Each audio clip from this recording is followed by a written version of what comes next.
Sejam bem-vindos ao canal falando sobre, tá bom? Esta aula nós vamos falar, ou seja, continuar falando sobre semiologia veterinária, mas especificamente vamos falar sobre métodos gerais de exploração física, tá bom? Então, o que é necessário, né, para que a gente faça uma boa exploração física, né? O aporte humano necessário é o seguinte: tem que se ter conhecimento, raciocínio, tem que se utilizar, né, queira ou não, dos aparatos sensoriais que temos, como visão, audição, tato, olfação.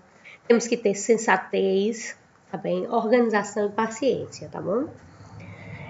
Já material básico necessário, precisamos de papel e caneta para anotações, aparelho de ausculta, né, como estetoscópio, né, termômetro, aparelho de iluminação lanterna, luvas de procedimento, luvas de palpação retal. Então, todos esses materiais são necessários, tá bem? Otoscópio, oftalmoscópio, espéculos vaginais, frasco para condicionamento de amostra, martelo e flexímetro para percussão, material específico para contenção, como cordas, cachimbo, mordaças, entre outros, né? Dependendo de que animal você vai fazer a contenção, tá bom? Mais pra frente a gente vai ter um vídeo de contenção física, tá bom? Então, temos que passar também pelo processo de aperfeiçoamento. O que é isso, né? Cada uma dessas técnicas, né, pode ser aperfeiçoada, né? E aí chama de os 3 pés. O que seria isso, né? Que seria o que é necessário justamente para se trabalhar, né, esse método de exploração. Então, você precisa ter perseverança, paciência e prática, né? Por isso que é os 3 P's, né? Tá bom?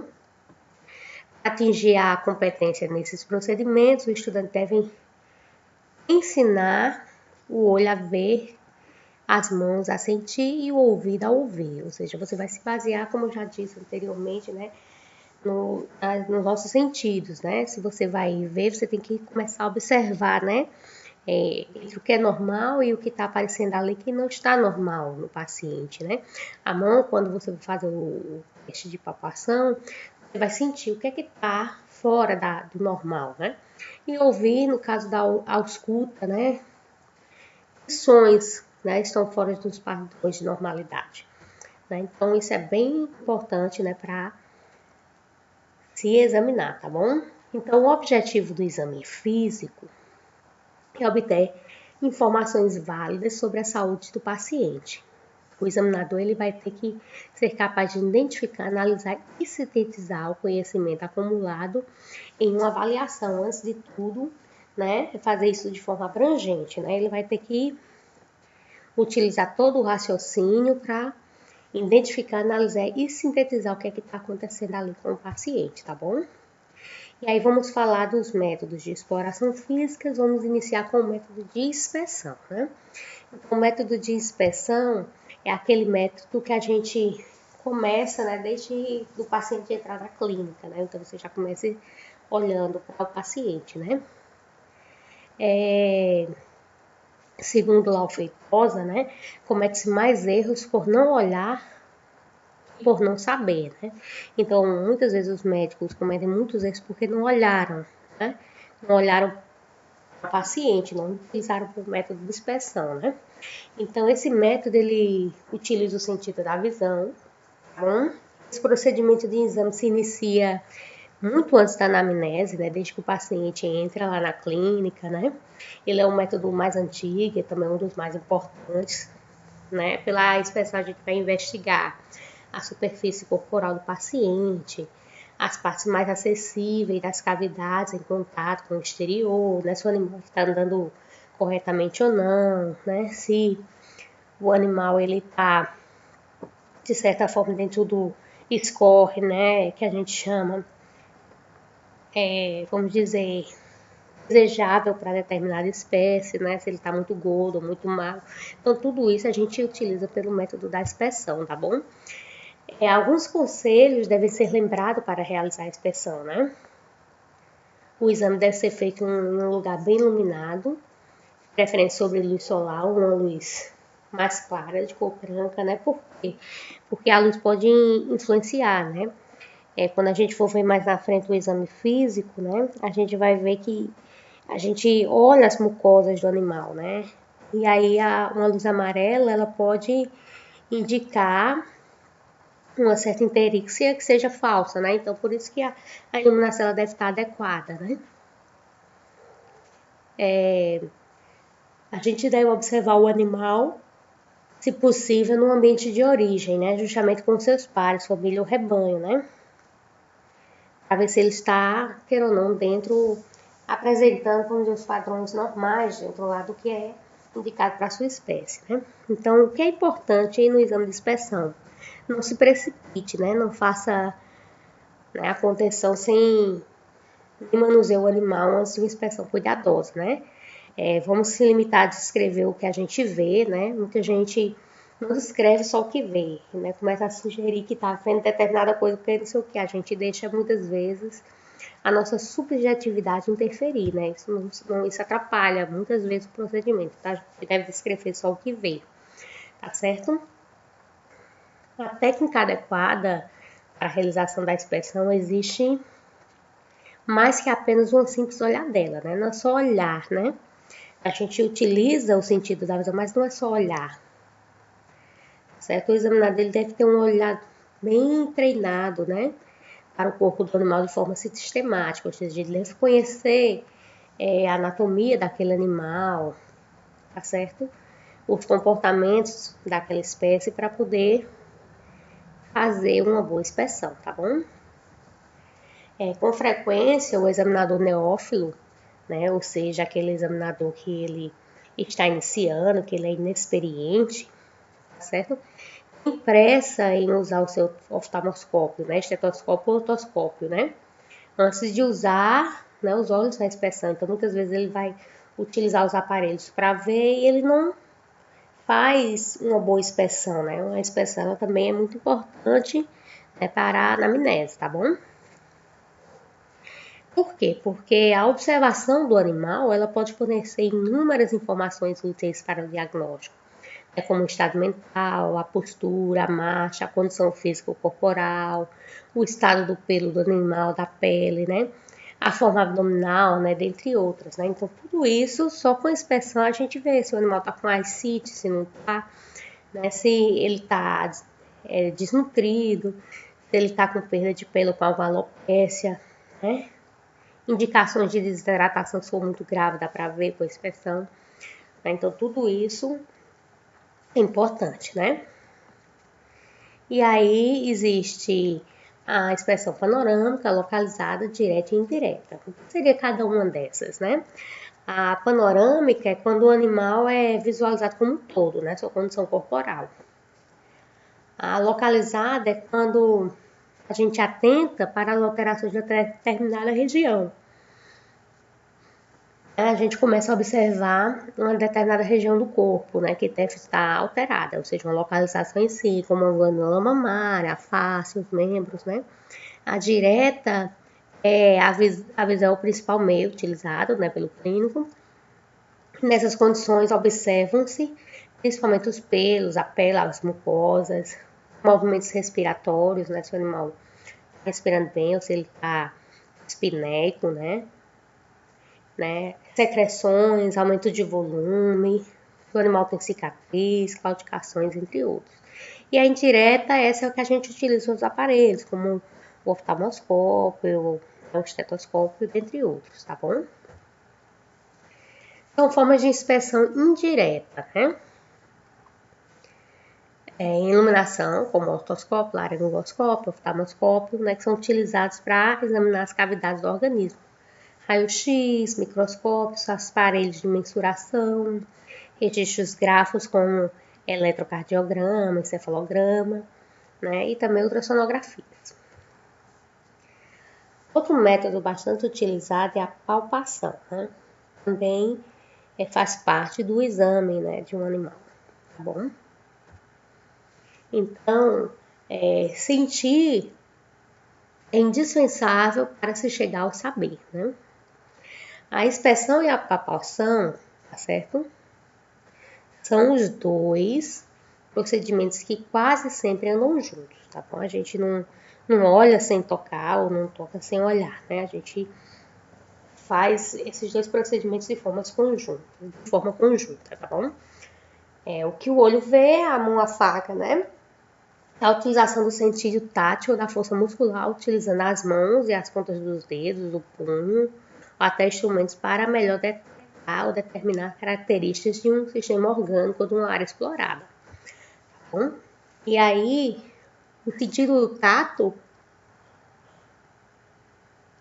que vai fornecer as informações sobre as estruturas superficiais e profundas, por exemplo, o grau de oleosidade da pele de pequenos animais, a avaliação de vísceras ou órgãos genitais internos de grandes animais, tá bom? Então, tudo isso a gente vai utilizar a palpação, tá bom?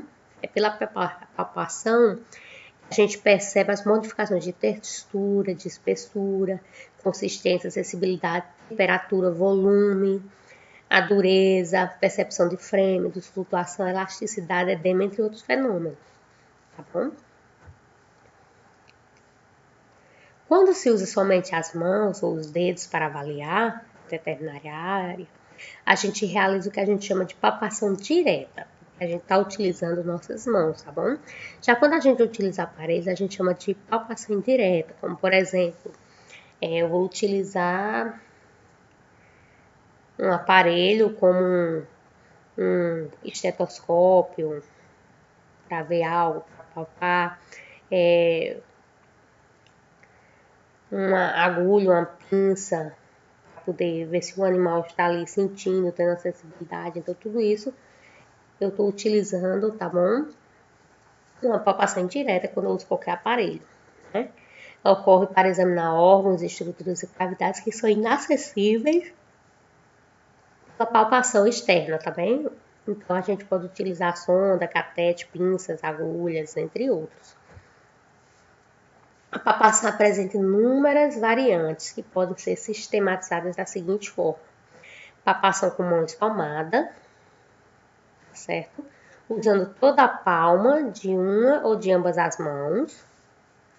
Palpação com mão espalmada, usando apenas as polpas das digitais, em parte ventral dos dedos, né? Isso a gente vai, dependendo do tamanho do animal, né?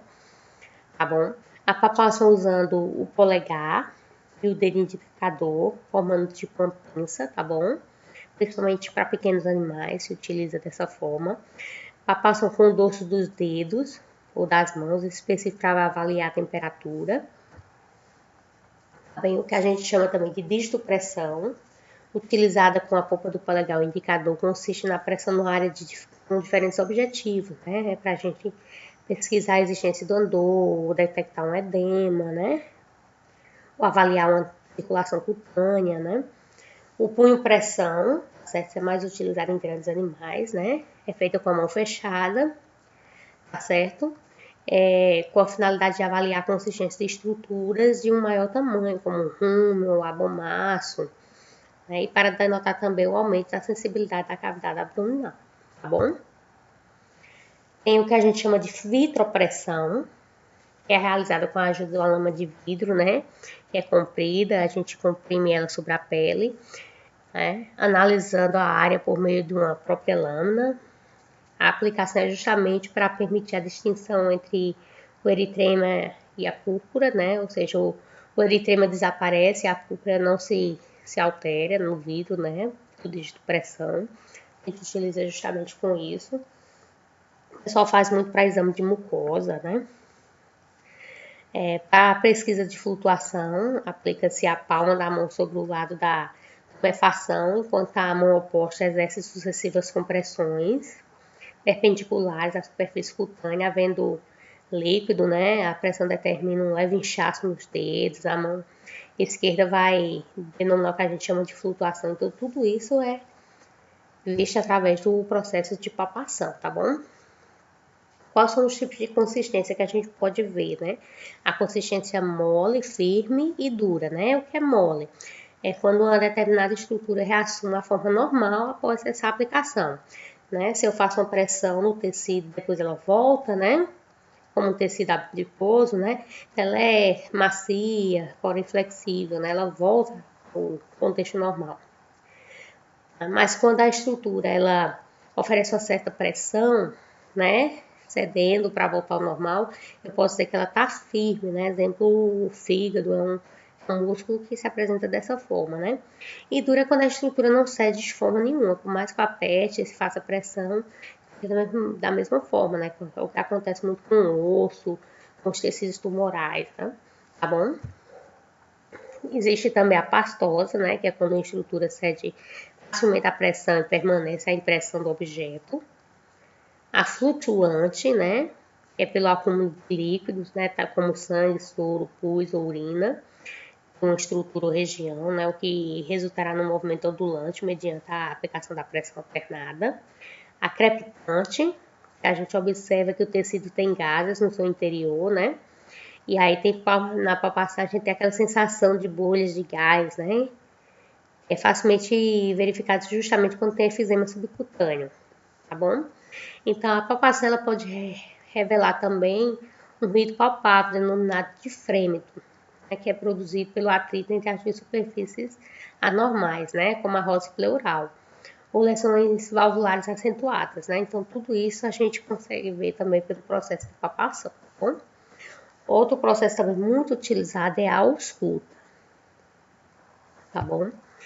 Aí a auscultação consiste na avaliação dos ruídos de diferentes órgãos que se produzem espontaneamente, né? A gente escuta muito, todo mundo fala muito da auscultação cardíaca, né? Mas nos animais também a gente utiliza o que a gente chama de ausculta digestiva, né? Principalmente em ruminantes, tá bom? A principal diferença entre a ausculta e a percussão é que na percussão são produzidos, né, os sons são produzidos pelo examinador, no momento que o examinador ele vai palpando, tá bom? Enquanto na ausculta não, na ausculta a gente escuta o som do próprio corpo do animal, né? Laennec, o fundador da medicina científica moderna, né, ele desenvolveu, né, o estetoscópio, né, que significa estetos, peito, e scopio examinar, ou seja, examinar o peito, né. É um método de auscultação muito usado principalmente no exame dos pulmões, onde é possível, né, evidenciar os ruídos respiratórios normais e patológicos, né. Se uma pessoa está com pneumonia, a ausculta bem feita, né. Também existe, né, aqueles examinadores que tem pressa, que não tem preparação ou que estão muito apressados, né, que são inexperientes, que não conseguem identificar, né? Mas um trabalho bem feito, uma escuta bem feita, né, você consegue identificar bem se realmente existem sons ali fora da normalidade ou não, né? No exame do coração, né, existe também a escuta das bolhas cardíacas normais e as alterações também a gente utiliza para reconhecer os sopros e outros ruídos, tudo isso a gente consegue ver na auscultação, né? Tá bom? A ausculta cardíaca, né, ela é algo bastante importante também, né? Muitas vezes o médico, quando ele vem pedir outros exames para fechar um diagnóstico, porque ele já ouviu algo estranho ou diferente na ausculta, né? No exame da cavidade abdominal, né, como eu já falei anteriormente, é utilizado para detectar os ruídos característicos do sistema digestório de cada espécie animal, tá bom? A ausculta pode ser direta ou imediata, direta ou mediata. Então, o que seria a dieta ou imediata, né? Quando se aplica o ouvido diretamente sobre a área examinada, né? Protegida por um pano, né? Evitando assim o contato com a pele do animal. Né? Mas você escuta diretamente, né? Já a indireta ou imediata, você faz uso de aparelhos como um estetoscópio, um Doppler, né? Um fenoscópio, penendoscópio, tá certo? Então, tem essas diferenças, né? Um ecocardiograma também, né? Você escuta os sons, você também faz o aparelho de escuta imediato, tá bom? Mas existem algumas regras básicas, né, que devem ser obedecidas para uma melhor avaliação dos ruídos, né, ou seja, dos sons do interior de variados órgãos, né. Então, quais seriam essas dicas, né, essas regras? Primeiro, né, utilize um aparelho de ausculta de boa qualidade. Por quê? Se você não utilizar um aparelho de boa qualidade, você pode ser que não escute o som que está ali, que não é normal para o paciente, ou pode ser que o aparelho te dê um som que não exista.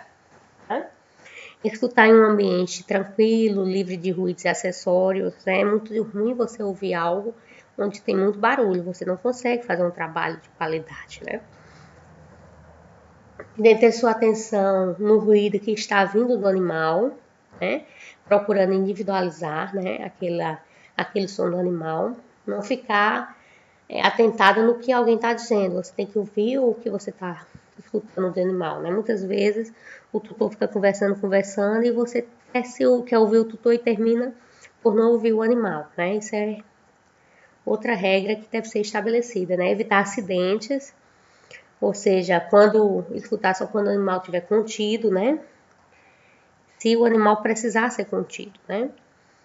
E aí, lembrar, a gente vai trabalhar isso mais pra frente, né? Que quando for conter um animal, conter de uma forma também que evitar o estresse, né? Uma vez que o estresse, ele pode atrapalhar, né? No som da escuta, né? Então, tem que ver a forma certa também de conter esse animal, tá bom? Então, quais são os tipos de ruídos que a gente pode ouvir na escuta, né? Os aéreos, os hidroaéreos, os líquidos e os sólidos. Mas o que seria cada um desses sons? Os aéreos ocorrem pela movimentação de massas gasosas, né? Como os movimentos respiratórios, expiratórios, passagens de ar pelas vias aéreas, né? Então, tudo isso é o que se trata dos movimentos aéreos. Hidroaéreos é causado pelas movimentações de massas gasosas em um meio líquido, como o bugrigmo intestinal, né? Tá certo? Já os líquidos são produzidos pela movimentação de massas líquidas em uma estrutura. Um exemplo disso é o sopro anêmico, tá bom? E os sólidos deve-se ao atrito de duas superfícies sólidas rugosas, né? Como esfregar de duas folhas de papel, né? O rosto pericárdio nas pericardites, tá bom? E aí a gente entra no outro método de observação do animal, né? Que seria a percussão. O que é a percussão, né? O ato ou efeito de percutir é um método físico de exame em que, através de pequenos golpes ou batidas, né, aplicados em uma determinada parte do corpo, torna-se possível obter informações sobre a condição daqueles tecidos, né, adjacentes, e mais particularmente proporções mais profundas, tá bom? Né, o valor do método consiste na percepção das vibrações do ponto de impacto, tá bom? Produzindo sons audíveis com intensidade ou tons variáveis quando se refletisse de volta, devido às diferenças da densidade dos tecidos, né? O pessoal faz muito isso, principalmente para ver se as crianças estão de barriga fofa, né? O pessoal diz, você está de barriga fofa, a gente também faz isso nos animais. Né? E aí existem dois objetivos básicos para a utilização da percussão.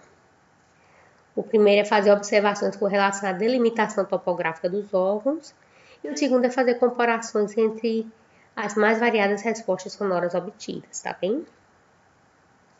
A técnica da percussão ela sofreu várias variações, né, com o passar do tempo, né, tanto na medicina humana como na veterinária, né? Hoje a gente utiliza basicamente, né, o que a gente chama de percussão dígito-digital ou matéria flexmétrica, né? Em alguns casos, o punho percussão e a percussão digital ou direta, tá bom? As seguintes regras gerais devem ser obedecidas para a realização da percussão, né? A gente deve praticar várias vezes e se familiarizar com os instrumentos e os sons obtidos. É recomendado se percutir em ambiente silencioso. É aconselhável evitar percutir animais que estejam em decúbito lateral, né? Uma vez que o bom é você ouvir o animal na posição quadruplical, uma vez que o animal, essa é a posição normal que os animais vivem, tá certo? E aí a gente vê melhor o posicionamento dos órgãos, das cavidades, tá bem? Porém, isso muitas vezes não é possível, né? Uma vez que quando a gente muitas vezes ouve o animal tem que estar contido, muitas vezes, se for um cachorro, a contenção é decúbito lateral. Né? A gente deve fazer também uma pressão moderada, né? Com flexível com os dedos na superfície, né? Porque se fizer uma força muito grande, pode ser que machuque o animal. né? Nos grandes animais a gente usa o martelo, né? O flexímetro. Por isso, né, o martelo ele deve ser seguro em sua metade, né, com firmeza, utilizando isso. E os dedos polegar e indicador e médio vão mantendo a preferência, né, em um nível elevado do flexímetro.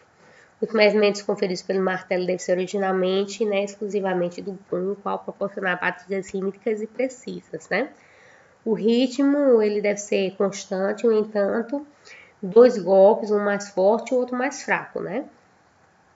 A percussão deve se limitar a um único ponto ou a vários pontos distintos, mas deve compreender toda a área que você está examinando, toda a área ali da questão, tá bom? Através da percussão a gente pode obter 3 tipos fundamentais de sons, tá bom? O claro, o tripânico e o maciço. No som claro, né, o órgão percutido, né, se ele tiver ar que possa se movimentar, produz um som de média de intensidade, duração e ressonância, que é som claro, que ouve ao percutir num pulmão sadio, tá bom? Já os timpânicos são aqueles sons dos órgãos ocos, né, com grande cavidade repleta de ar ou gás, né? Como as paredes semidistendidas, que produzem um som de maior intensidade de ressonância, que varia muito com a pressão do ar ou gás obtido, né? Como se fosse um tambor a percutir. Já o som maciço é daquelas regiões mais compactas, né, desprovidas de ar, que produz um som com pouca ressonância, curta duração e fraca intensidade, chamando também de mate ou maciço, tá bom? E temos também o exame da olfação. O que é a olfação, né? É outro método de exploração física onde a gente se baseia pelo olfato clínico, né? Empregado no exame das transpirações cutâneas, no ar expirado e das excreções. Sem dúvida, é um de menor interesse, né, dos outros meios já citados, porém, em certos casos, pode ser de grande ajuda no encaminhamento do diagnóstico, tá bom? E aí, o que é que acontece? Quando você vai ver as secreções, né, você vai ver se existe uma secreção ali, se tá pútrida ou não, se tá dentro da normalidade, né? Vamos falar da urina de um animal, que é a secreção, né? Se, além de você examinar a cor, tudo que tá lá, você também vai examinar o cheiro, né? Se o cheiro está dentro da normalidade, o cheiro pode estar com um cheiro doce, né? Que pode indicar certas coisas, como a diabetes, pode estar, né, um cheiro púdrico, indicando uma infecção urinária e outras coisas, né? Assim como as fezes também indicam o cheiro vai indicar muitas possíveis diagnósticos, ele vai auxiliar, né? Em possíveis diagnósticos, tá bom? E aí, como a gente já falou, né, a gente está utilizando para essas aulas o livro do Feitola, né? E aí, qualquer dúvida, nos vemos na nossa próxima aula, tá bom?